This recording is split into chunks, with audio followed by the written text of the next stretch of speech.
గడ్డలా లేడు. అద్భుతం సార్. మడిసి అన్నాక కాసింత కళా కోసం ఉండాలయ్యా. ఉత్తినే తింతొంగుంటే మడిసికి గొడ్డుకి తేడా ఏటి ఉంటది? ఎస్ సార్, మీరు ఒకసారి చూసి సరేనేస్తే మిగతా ఏర్పాట్లు చాలా ఉన్నాయి. సరే లేదు యాదవ న్యూసెన్స్.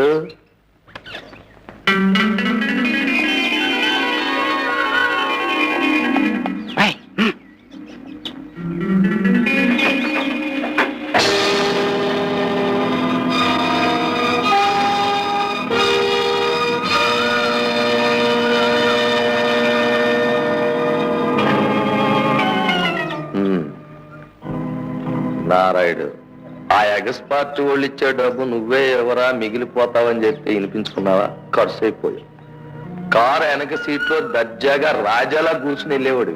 ఇవాళ డిక్కీలో దొంగన్నావు. దర్జా తగ్గిపోరా. ఈ పేరు గలవాడు జ్వరం వచ్చి వేళ చచ్చిపోయినట్టు